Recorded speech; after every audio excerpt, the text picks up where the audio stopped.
A long time ago, there was a girl named Luna who would go for long walks in a dark forest at night. Her uncle told her to never go to the forest because it was haunted and cursed. The other children called it the Forbidden Forest, but she felt drawn to it as though she belonged there. It was the only place she didn't feel alone. She would wait until her uncle fell asleep and quietly slip away at night to explore. Luna learned to move silently through the forest so she could watch the night animals play. She named them and felt like they were her friends. Each night she explored deeper into old forgotten parts of the forest. She liked how the moss felt cool under her bare feet, the way the brook shimmered in the starlight, and the way the world fell away into shadows. One night, in a clearing deep in the forest, she was surprised to see a lantern glowing dimly on the ground. She never saw anyone in the woods at night and wondered who it could belong to. Suddenly, she heard a raspy voice right next to her ask who she was. Frightened, she spun around and saw a mysterious figure with glowing eyes dressed in black rags with sharp antlers protruding from his head. She stammered out her name was Luna and asked who he was. The mysterious figure stood motionless for a moment and then spoke to her in raspy whispers that reminded her of wind in the trees. He said he was a night wraith. He seemed ancient. He couldn't remember the last time he saw another person in the forest. He wanted to know how she came to be there, so Luna told him her story. After they spoke a while, she asked why he wore a hood. He said so he wouldn't frighten her, but Luna found she wasn't scared of him at all. She felt like he understood her. They talked deep into the night. Then, Luna suddenly realized she had stayed far too long. She told him she had to leave because she had to be home before daybreak. He made her promise to return to see him, and she happily did. Luna ran as fast as she could. She tore through the trees and jumped over rocks. She had to get back before her uncle woke up, but when she arrived at her uncle's house, she could see a light shining through the windows. He was furious with her and forbade her from ever leaving the house at night again or ever going back into the forest. Luna cried because she had finally found a friend, and now she could never see him again. Night after night, the night wraith waited for her to return. As each night passed, his disappointment, loneliness, and anger grew. It seemed like ages since he knew what it was like to talk to someone, to miss someone. He decided that he would make her return.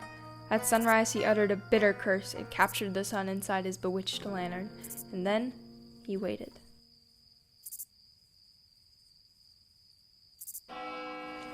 The next morning, Luna's uncle took her to the village where panic had begun to spread among the people. Where was the sun? How long would this last? How long could they survive in the dark? But Luna knew this was the work of the night wraith. While her uncle talked with the others, Luna crept away. Luna searched through the forest, but the forest seemed darker and harder to walk through. Limbs pulled at her cloak. She pressed on and saw a bright yellow light streaming just ahead. She broke into a clearing and looked up and saw a terrible sight. Luna felt a cold fear run down her back as she asked the night wraith what he had done. The night wraith shouted in a horrifying voice that he stole the sun from the sky because she had broken her promise to return to him. Luna tried to explain what happened with her uncle, but the wraith wouldn't have it. She pleaded with him to bring the sun back.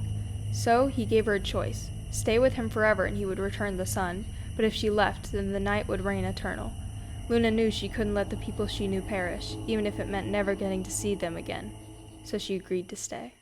The night wraith told Luna to open his lantern. When she did, she was suddenly lifted skyward and in a blinding light, transformed into the moon. Her peasant clothes turned into a celestial gown made of starlight.